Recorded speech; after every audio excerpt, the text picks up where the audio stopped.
So now I would like to just open things up to questions, and I'm going to ask Dave to read the questions, and I'm going to ask all the speakers to come off mute and so that they can answer the questions that are particular to their areas of expertise. So Jack, Tim, and Claire, if you could unmute and join the fray, I would appreciate it. What is the best inert material to attach a scale bar to the rock art for photography? My first answer would be nothing. Hold it up with your hand. I really don't, it's really not great to put anything onto the rock surface. Claire, do you have any? Yeah, if you get an intern to hold it. There you go. Or somebody to hold it. That's the preferable. If you absolutely have to, then the blue painter's tape, which is a low tack, water soluble adhesive tape. You most of you are familiar with it. It's in all the hardware stores, and you simply make a loop that you put on the back with the sticky side out and put that on there. Do not do it, however, on any surface that is crumbly or friable in any way, because you will pull the surface off with the tape. And what was the other thing I was going to say? Do not use masking tape, please. It's one of the worst possible things you could. The cheap, nasty. There's a reason why it's cheap. It's because it's nasty. Masking tape. Don't use that. But if you can possibly do it without, and of course, do not put it over the image itself. Keep it away from that. All right, we have another question, which is, what advice would you have for preservation of and management of multiple sites in multiple locations in a large region? I think that will depend on what resources are available to you. Sometimes this is handled by opening 1 or 2 locations to tourism and then restricting access to the rest so that people can, you know, quote unquote, see rock art, but then you're protecting the other sites because you don't have the resources to develop them properly. And I would say it's better to not develop at all if you can't do it right. Anyone else? Jack, do you have any thoughts on that? I think also important is the governance of the territory you're referring to. If you have multiple sites spread over a large area, are they all being regulated by the same status? Is it a state property, federal property?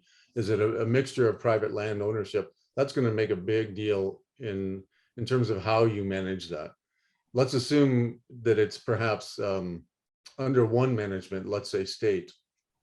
Then I think you can. Then I think it becomes much more doable. You can write a master plan, for example, for a mix of properties, like the writing on stone designation that we did to UNESCO was what's called a serial nomination. There were 3 separate properties. In our case, there were kilometers between each one of the 3, and it does create a little more creates a little more work on your part and a little more work on UNESCO's part to recognize that. But it's very doable in our case because they were all under the same ownership and the same governance. If that is not the case, then things become a lot trickier, but it can be done. You might end up writing multiple master plans rather than one that covers all of them. All right. Do you have any recommendations for working in an Eastern US state with no federally recognized tribes and a history of undervaluing rock art? Tough one. Yeah, this is another. I can take a stab at that one. Oh, go ahead, Tim, because you have experience with this. Tim Dodson. Yeah, so I'm currently out in Tennessee, and you know, obviously most of the Native American tribes have been removed through the Trail of Tears and various iterations of that. It depends on where the site is located, whether it's private property or whether it's federal or whether it's state. You must identify that. And then I would really, if you want to get tribal involvement and conduct some type of consultation, I would reach out to the federal agency in that area to see which tribes they consider have ancestral ties to that region. That would be one place I would start. And that will give you at least a good starting point to kind of break out. I would also reach out to, obviously your state has a historic preservation officer.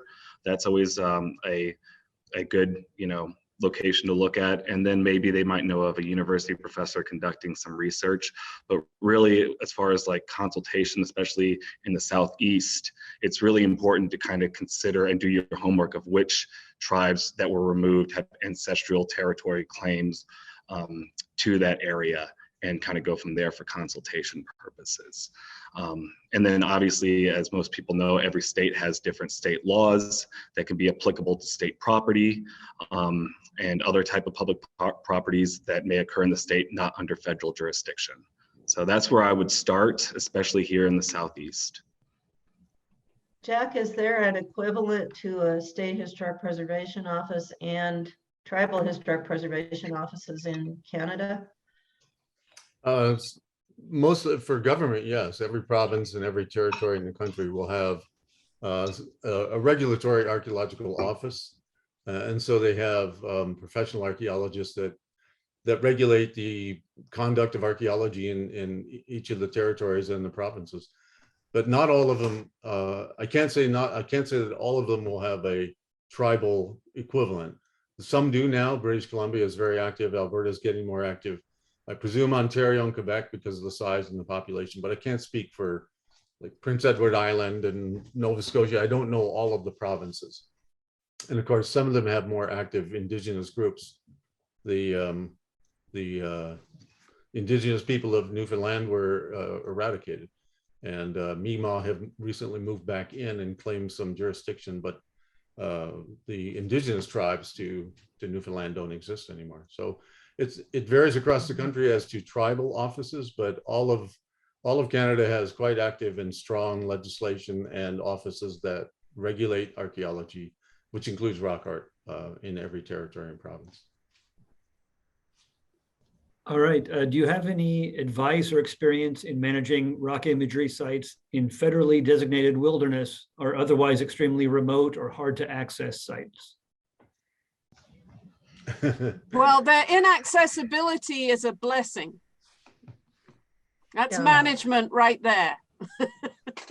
But at the same time, then they're harder to monitor. Yeah, true. So Tim, Tim Dodson, you have some thoughts on that? Yeah, no, I'm kind of on the same thing. It's the remoteness and the accessibility to those resources are kind of a protection in themselves.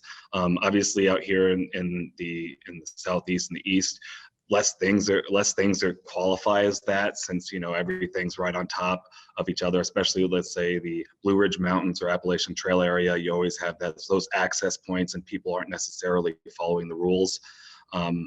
But really, it's kind of hard to do, especially if it's so remote that making it kind of monitoring consistently is a task in itself to do. So it's kind of a difficult question to answer. I guess my recommendation would be just to go through the management plan for the wilderness area itself and see which aspects of it are likely to impact the rock art. So what I'm thinking of specifically is wildfire. If you're in a wilderness area where fire is not, they don't put the fires out, you may need to do some negotiating with your agency head to say, look, at least we need to cut the trees back from these sites, or, whatever it might be, because an uncontrolled wildfire could do a great deal of damage.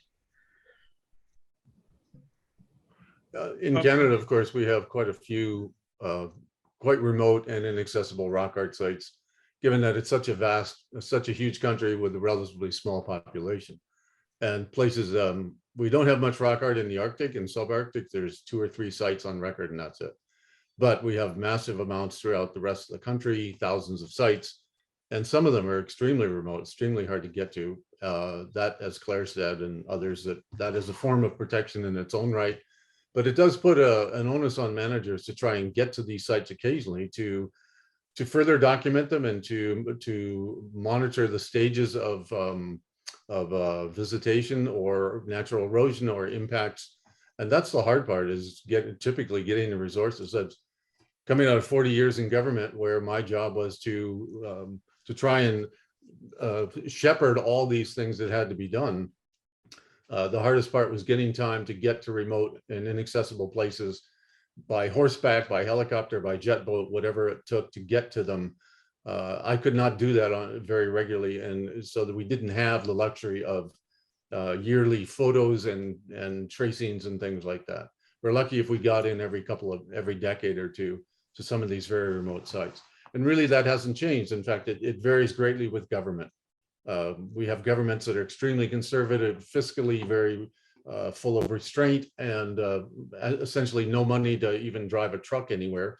And then other times we have governments that are much more inclined towards the humanities and the arts, and our budgets go up dramatically, and we are doing important research at rock art sites that can be quite remote.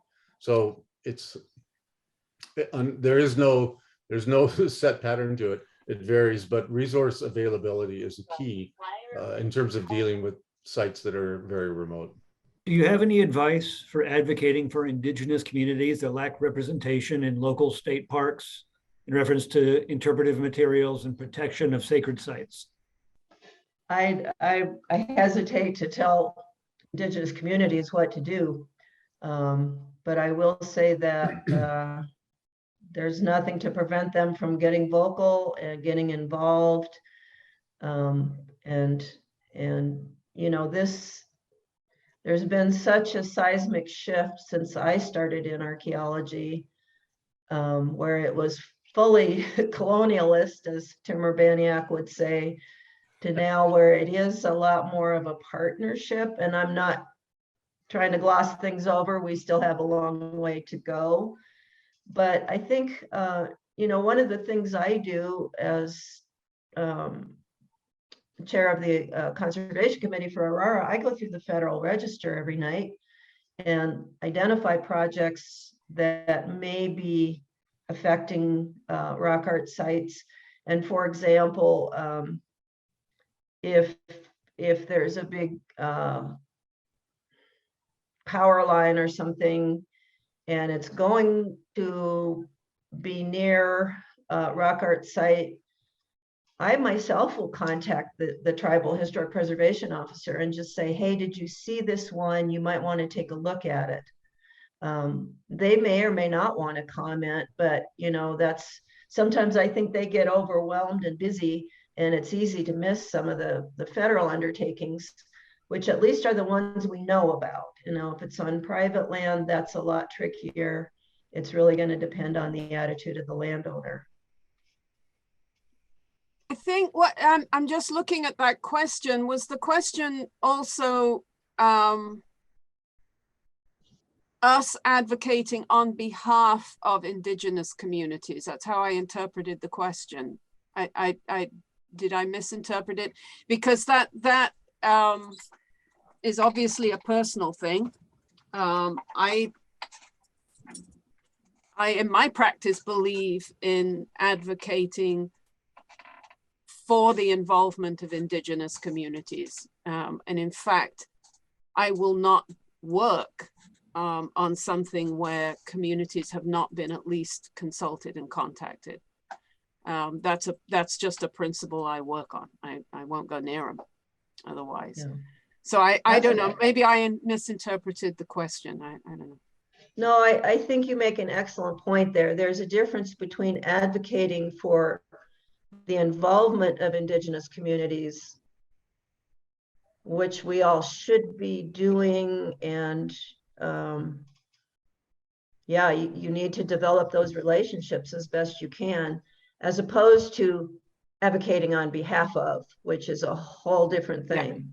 Indigenous communities don't need us to advocate on their behalf. They are capable of doing that all by themselves. Unless they But- ask you to, obviously, which has Right. happened to me on multiple occasions. Right, and they may need to call on your expertise, or as I said, if I see the project and I think it's going to affect a site that maybe I feel like the Northern Cheyenne tribe has a connection to, I will just contact them and make sure they know about it and let them take the lead. I think that's the main thing, is to let those communities take the lead. Well, we do have one remaining question. I know we're coming up on the lunch hour here. What concerns should there be to manage drawing too much attention to a site? Would teaching people about the existence of an image lend to graffitiing and looting at the site? That is the $64,000 question, isn't it? I think it's a case by case. Yes. And it depends where you're working. Like Jack mentioned, in Canada, you've got these remote areas, but then we're looking at a place like Utah, which has become a real mecca for outdoor activities of all kinds.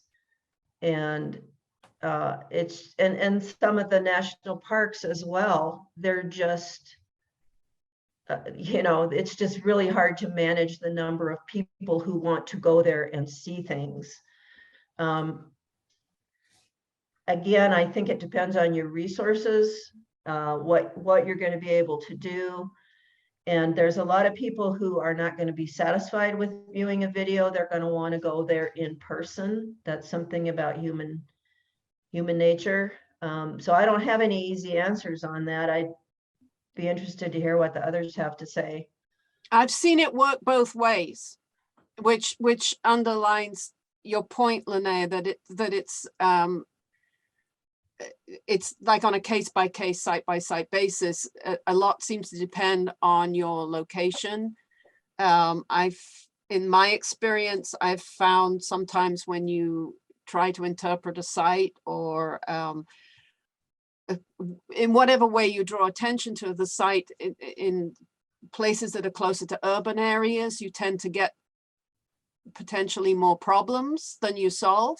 Whereas in more remote areas, it seems to work the other way. So a lot has to do with the demographics of the type of visitor that you have, the kind of recreation that is predominant in the place that you are working in. And there simply is no straight answer to it. You have to sort of look at how folks interact with the other resources in your park or area, and try and take some clues from that. I wish we had somebody here from Petroglyph National Monument, which is basically in the city of Albuquerque, and they have this challenge. Oh, well, I can speak to that because I was the conservator there for many, many years. And in fact, I have a sequence of photographs from when the park was first created, looking out towards the city of Albuquerque, and I would take one every year from the same spot, and you can see Albuquerque coming closer and closer and closer until it shares a boundary. And I had to deal with the graffiti, and we had graffiti from the beginning through the development of the city of Albuquerque. And it was kind of interesting. We would get an increase in the amount of graffiti, especially gang-related graffiti, when the Albuquerque Police Department cracked down on gang activity within the city. The guys had come out and tagged the park. It's what did drop it, however, and this is an interesting and kind of telling situation, is that the houses that ended up being extremely close to the park, sharing the park boundary, were higher end houses, more expensive houses, and we did eventually see a drop in it, because folks in the neighborhood didn't like folks hanging out in their street. So they had a neighborhood watch thing set up, which actually helped to reduce what was going on in the park. So you have to watch. It's a very good, I mean, I can't speak for what's been happening recently because I haven't had the pleasure of working there in several years. So the situation may have changed, but it was pretty interesting to watch that pattern vary. And it really did depend on what was going on in the neighborhood. Could I? Tim, did you have a thought? Yes. This concept about whether a video would satisfy someone at a site as opposed to going there. Virtual reality has been around for some time, but it's making a big surge back again. This is going to be one of our next major communication leaps beyond just the cell phone, these artificial environments.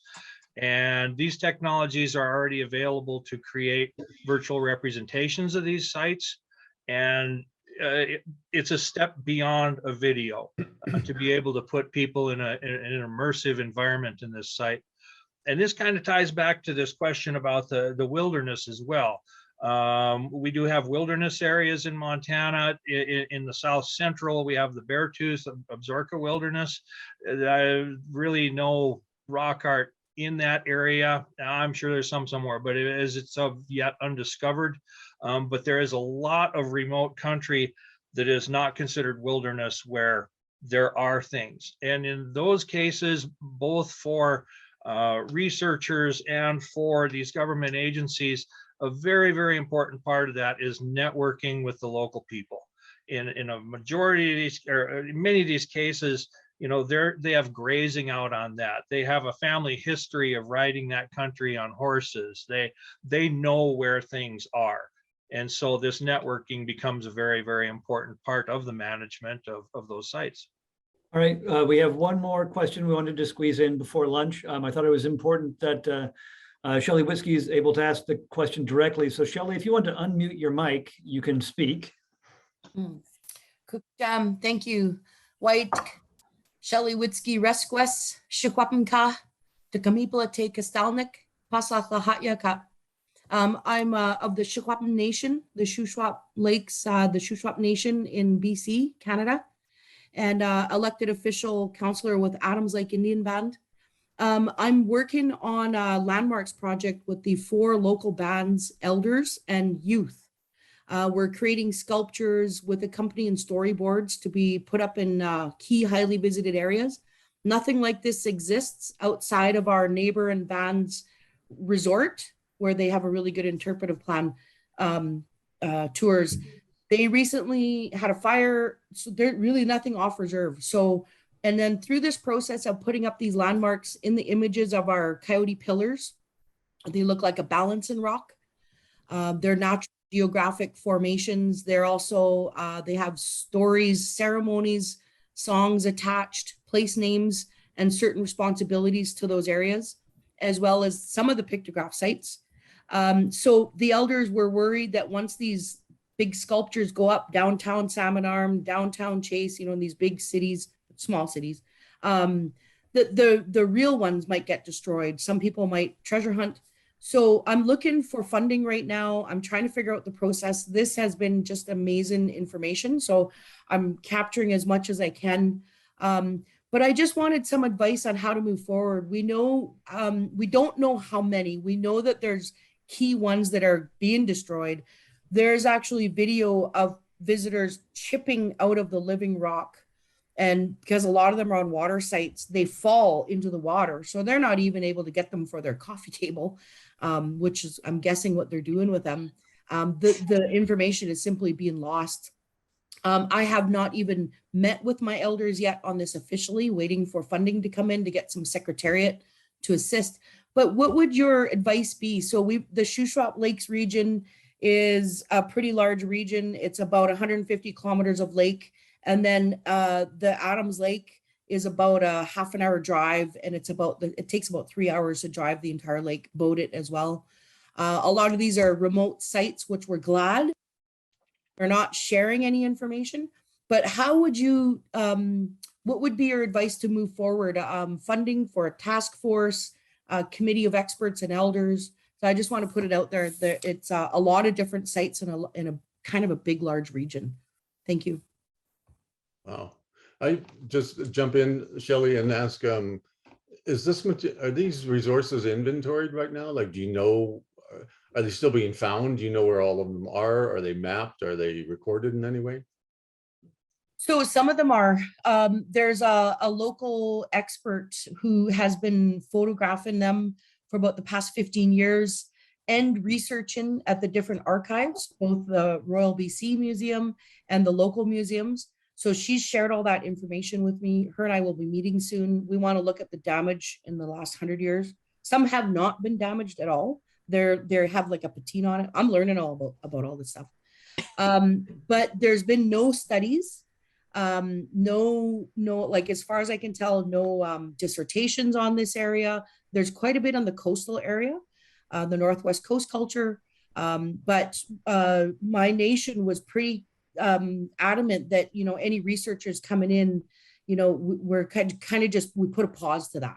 But this is internal. This is Shawinigan driven. So no, we don't know where all the sites are. We know there's quite a few that very, very few people know where they are, and we want to keep it that way. It's the ones that are in the provincial parks, the ones that you can get to easily by boat.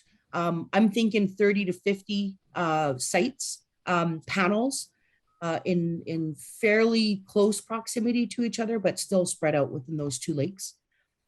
I was asking just because in many cases, the first priority is to know your resource before you can really move ahead and talk about what you're going to do with it. So an inventory of these is really critical, and the documentation then would include, you know, at least photographic recording of everything from a number of different angles and distances and so on, so that you can assess what's happening over the next few years and talk about, are we, you know, what percentage of these are we losing? Is there damage? Is there vandalism? And if so, then you can start to identify patterns. Where is that happening? Is it places people can get to with boats? Is it along roadways? And presumably the more distant and remote ones are the ones that are being left untouched. And you can, from that, you can start to kind of formulate some ideas for management. But a key resource is, you asked many things here that are going to be tough for us to answer in the time we have. Maybe we can stay in touch and several other members of the panel over the next couple of years. Maybe we can stay in touch, because now trying to organize a number of levels of government to get involved in this and perhaps provide some resources like funding, like staffing, like infrastructure facilities.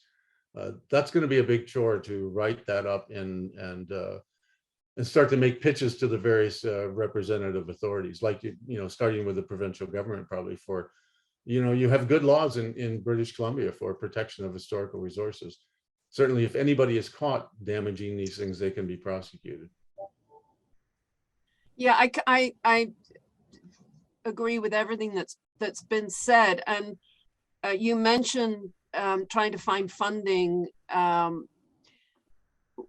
As somebody who reviews grants, not for rock image site stuff, but for other things, when I have a grant in front of me, I want to see numbers. I want to see hard evidence of the need. So having an inventory, even though it may be something as basic as a few photographs and a site count, is so important on all sorts of levels, including the monitoring, which Jack was talking about. So it doesn't have to be huge detail. A quick and dirty one to start with is better than nothing. And it will go a long way, you know, for you to organize your resources that you have on hand, give yourself a better basis for which to ask for more help. And then it also helps, should you come to other people like myself or other people here for help, having that information that we could look at too, to say, okay, let's see what we can do to help you is huge. It's absolutely huge. So that's where I would put the initial emphasis for sure. I would add to that many of these technology tools are either free or have free versions are very, very inexpensive. And I would encourage you, again, from a technological perspective, whatever group you have, whatever interest you have, make them aware of these technologies and start. You've got to start somewhere.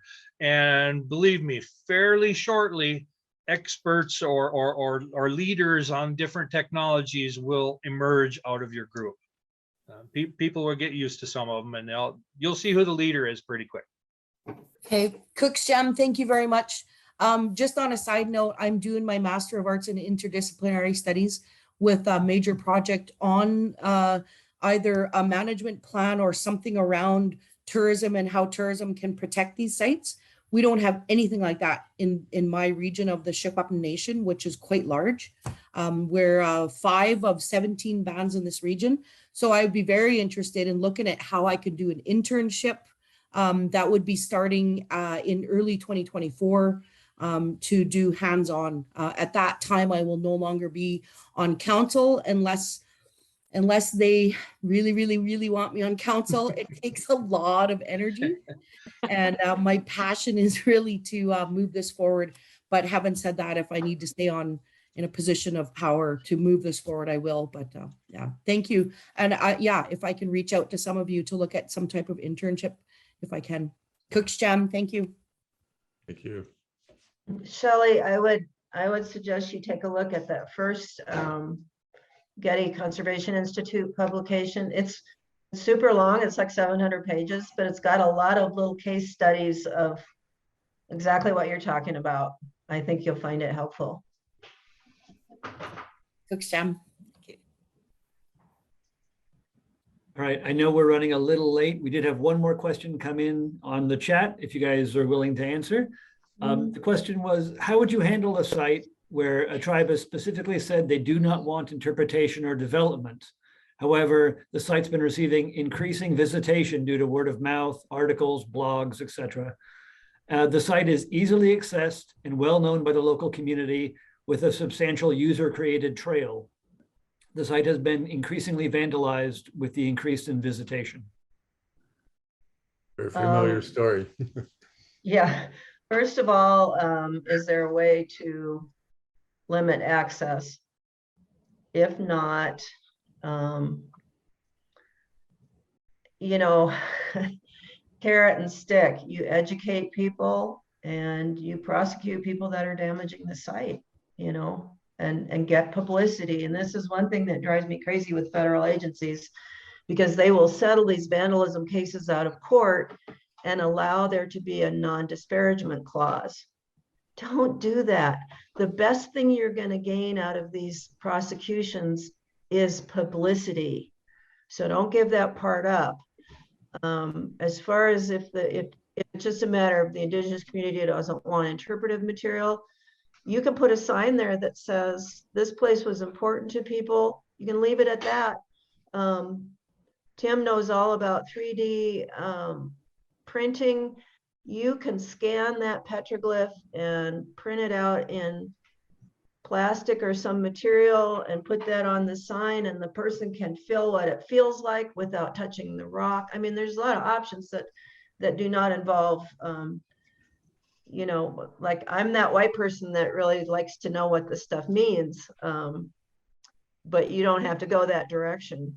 So, but it is a really tough thing. And I think the most important thing, as was just discussed, but around Shelley's question, is document, document, document.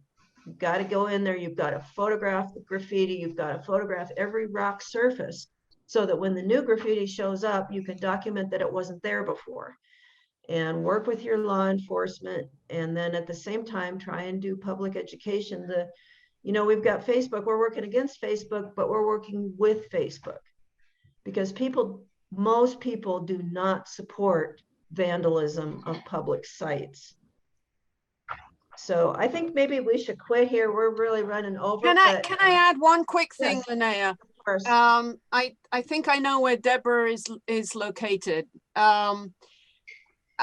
and this isn't going to be very helpful immediately, but I've been at this almost 40 years now, and attitudes change in all communities. So the point about documenting, especially damage, is really important, because you may find that with time, the take on the situation by that community might change. So you just kind of have to be patient, but if you document, you've got the proof, and that might help you down the road. And if you are where I think you are, I know exactly what's going on down there. Yeah. I've been working down there. Yeah. Make the rock art a point of community pride in the local Yeah. community. That may also be helpful.